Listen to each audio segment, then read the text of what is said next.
Assalamualaikum warahmatullahi wabarakatuh. Kita kali ini melanjutkan dari pertemuan minggu lalu yang masih dalam bab teori penawaran Islami ya. Nah, yang selanjutnya subbab ketiga ini pertemuan 14 ya teman-teman.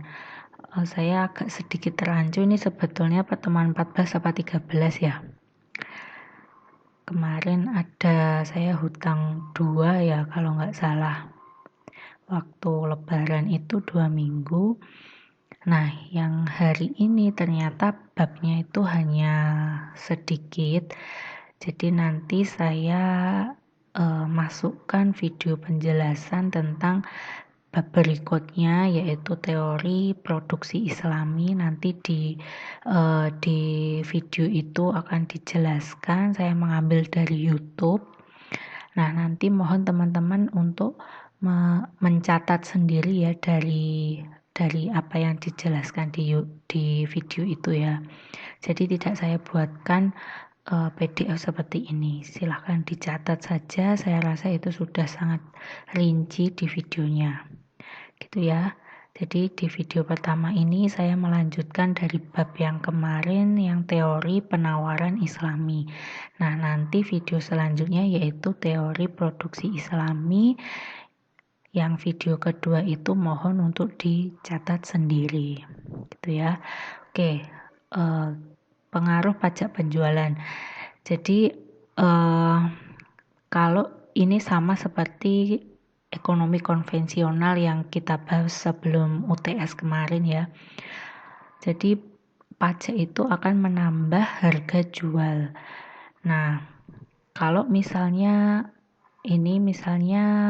pajaknya Rp100 per liter bensin premium misalnya. Kalau harga jualnya itu 1 liternya 5.000, berarti kalau si produsen tetap memberikan harga 5.000 dengan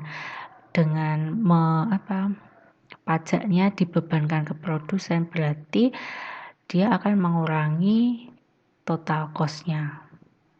Tapi kalau harga dari 5.000 ditambahkan dengan pajak penjualan 5.100, berarti dia tidak akan mengurangi total cost. Artinya pajak ini dibebankan ke konsumen, gitu ya.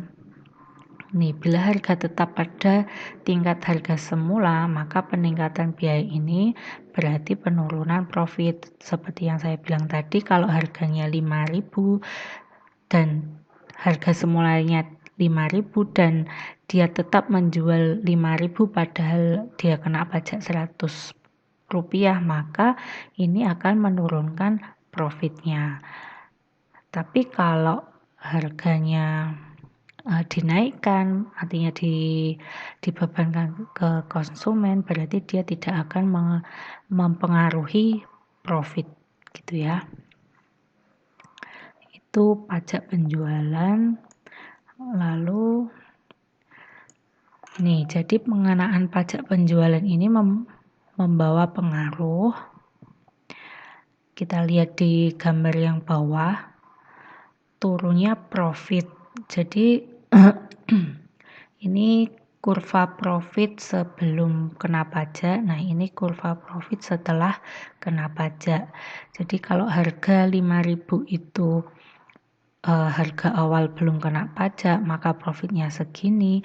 Tapi kalau dia jual 5.000 sesudah kena pajak, berarti profitnya akan turun. Jadi dari profit 1 menjadi profit 2. Nah, selain itu juga mempengaruhi turunnya profit maksimal. Jadi kalau kita lihat profit pertama sebelum pajak itu maksimal di titik Q1 bintang ya. Q1 bintang itu artinya kuantiti produksi dengan profit maksimal itu di Q1 bintang. Ini di awal ya.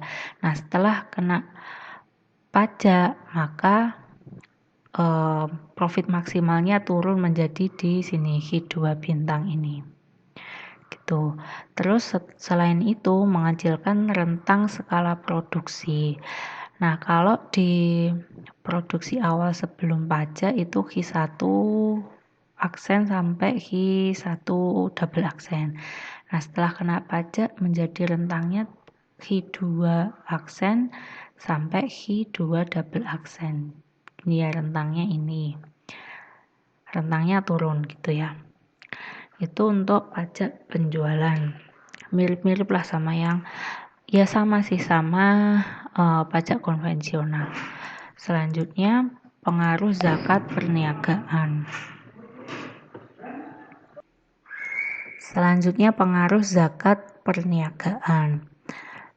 Pengenaan zakat perniagaan memberikan pengaruh yang berbeda dibandingkan dengan pengenaan pajak penjualan.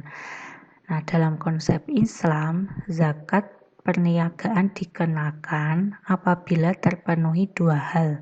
Yang pertama nisab, yang kedua haul.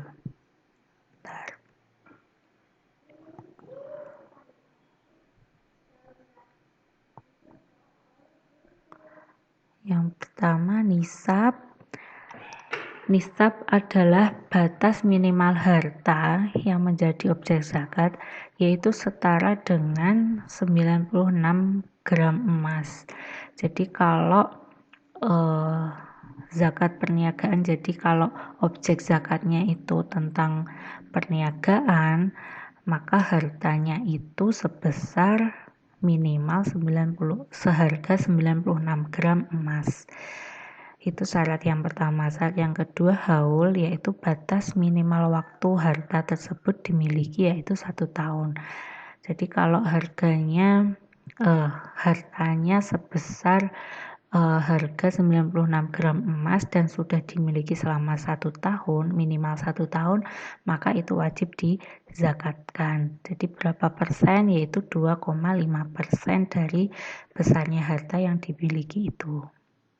Itu ya. Objek zakat perniagaan barang yang diperjualbelikan. Nah, dalam ilmu ekonomi ini objek zakatnya adalah revenue minus cost, artinya pendapatan dikurangi biaya, total biaya. Jadi objek zakatnya itu adalah labanya. Labanya kan pendapatan dikurangi cost atau biaya. Jadi objek zakatnya ini zakat perniagaan loh ya.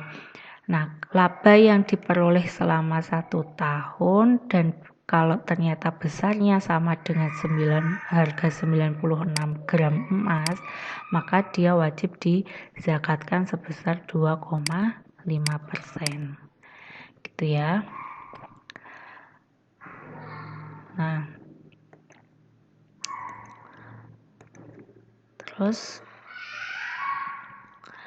Nah, ini pendapat manapun yang digunakan atas objek zakat ini sama sekali tidak memberi pengaruh terhadap average total cost, yang berarti pula tidak ada pengaruh terhadap profit yang dihasilkan.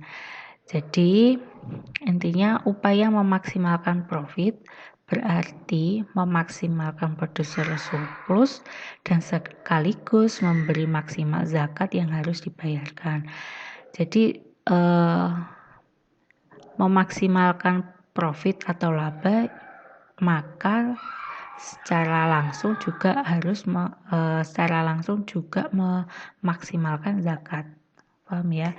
Kan tadi besarnya 2,5%. Kalau labanya semakin besar, maka zakatnya juga akan semakin besar. Nah, ini tidak akan mengurangi total cost ya, tidak seperti pajak tadi. Itu ya. Jadi babnya hanya sampai sini saja untuk yang penawaran penawaran Islami. Yang teori produksi Islami nanti silahkan dipelajari di video selanjutnya dan sekaligus dicatat di buku catatan masing-masing. Gitu ya teman-teman. Terima kasih atas perhatiannya, kurang lebihnya mohon maaf. Wassalamualaikum warahmatullahi wabarakatuh.